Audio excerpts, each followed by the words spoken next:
Ito daw ang bagong paraan sa paggawa ng gelatin. Easy and quick, kahit wala tayong ref ay makakagawa tayo ng napakasarap na gulaman. Tara, simulan na natin. Try nyo to, grabe. This is a really must-try new summer treat ngayong tag-init. Meron tayo dito ang gelatin powder na buko pandan flavor, 1/4 cup na sugar, at 5 cups ng tubig. Haluin lang muna natin para mag-well combine yung mga ingredients.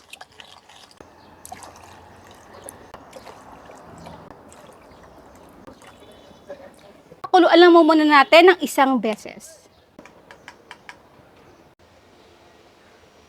Yan, at kumukulo na. Kapag nakita na natin ito kumukulo, mag-intay pa tayo ng 1 minute, then patayin na natin yung ating heater.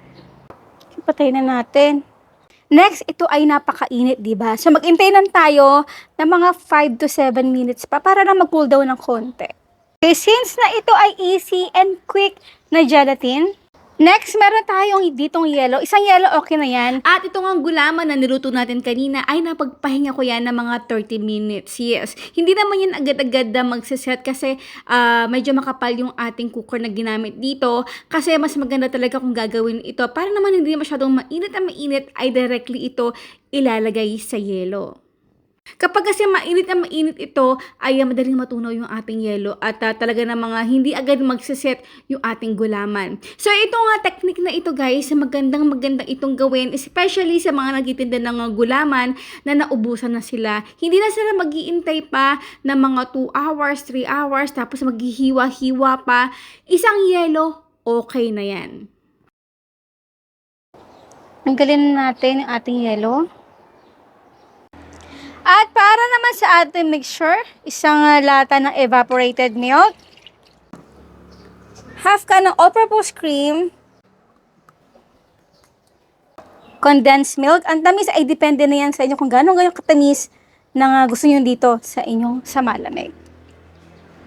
At syempre, huwag kalimutan yung ating papa-enhance lalo na buko pandan essence. Mga 1 teaspoon. Wow. Then, ilagay natin yung ating buko pandan jelly. So, wala akong tinanggal dito na liquid. As is, ilalagay natin ito dito. Haluin natin.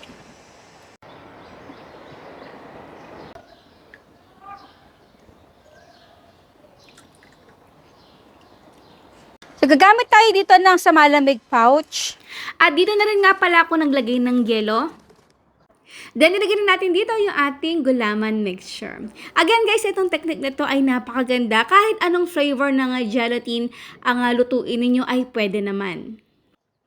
Naku guys, tama-tama talaga itong paninda. Especially ngayon tag-init. Naku, doble or triple ang inyong kikitain. And now is done our easy and quick, no ref, gelatin sa malamig.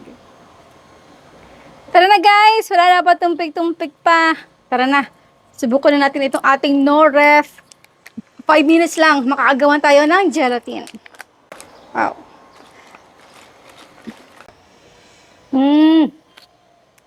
Oh.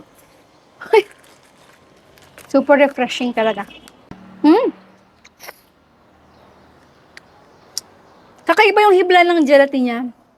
Mas maninipis siya at mas masarap, mas malambot. This is a really must-try new summer treat ngayong tag-init. So yan po guys, maraming salamat sa lahat ng ating outro. Keep safe, be healthy, and be happy. Bye!